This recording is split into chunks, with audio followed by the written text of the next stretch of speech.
You can stop a sneeze in its tracks just by pressing your tongue hard against the roof of your mouth.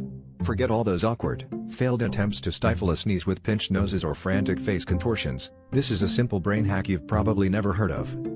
Here's what actually happens. Right before you sneeze, your body launches into a reflex you can't control, but there's a split second where you can short-circuit the process.